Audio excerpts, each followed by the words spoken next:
What's up, Dragon Slayers? Today I was 239. My blood glucose is 100. That is about 2.5 hours after eating. So today's video is all about my mistakes on not eating enough protein on keto. The low carb, high fat diet by far is the best, fastest way to reverse insulin resistance. You're essentially exchanging the carbs in your diet and the sugar for fat instead.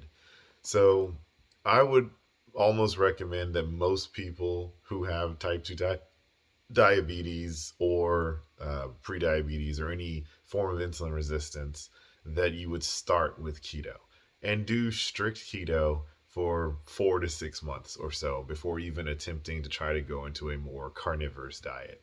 That's going to do wonders at just getting your blood sugar under control and getting your insulin resistance much, much lower.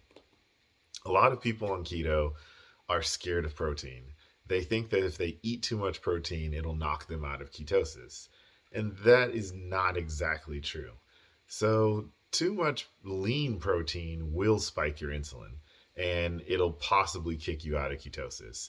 But if you're eating fatty proteins like 80/20 grass fed beef, even 85/15 fatty fishes like wild salmon, wild mackerel, bacon, pork belly, ribs, you're not going to get knocked out of ketosis.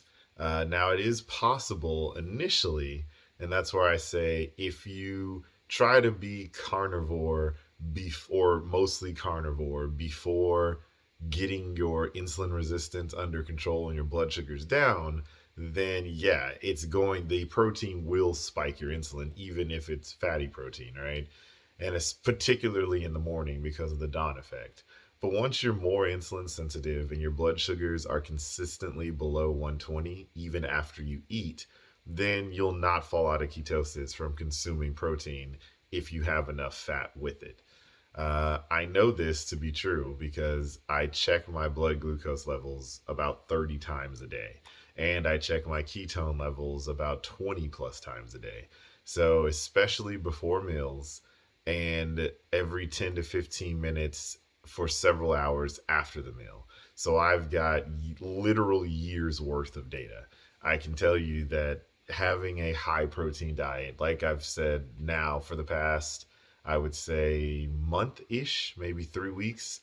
I've been on a mostly carnivore diet. Yeah, I would say 3 weeks. So for the past 3 weeks, I've been on a mostly carnivore diet, eating about 90% protein plus. So the reason why you want to transition to a more carnivorous diet over time is because you'll lose more weight faster.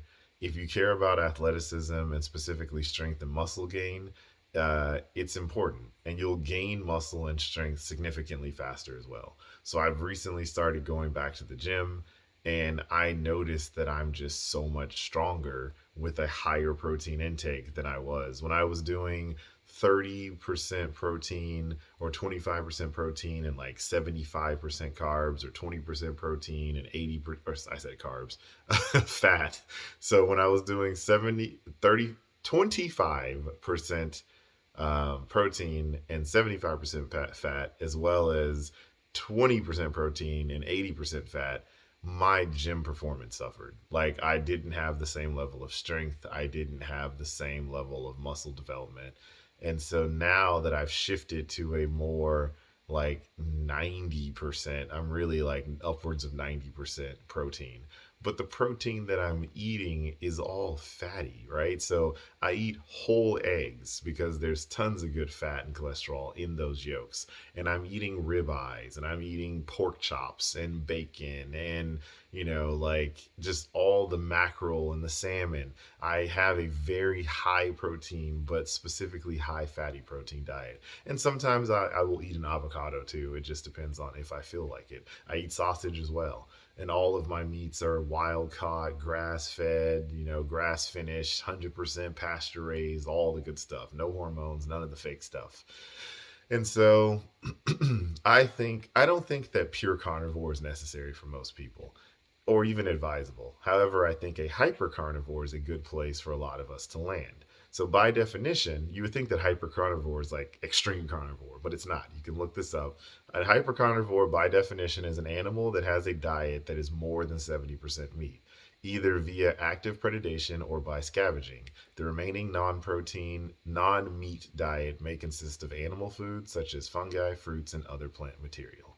So there's a great video in the description below by Benjamin Beekman who goes into details of why protein is important and the case for prioritizing protein. That's what I've got for you guys today. And remember that together you and I will slay the dreaded diabetes dragon.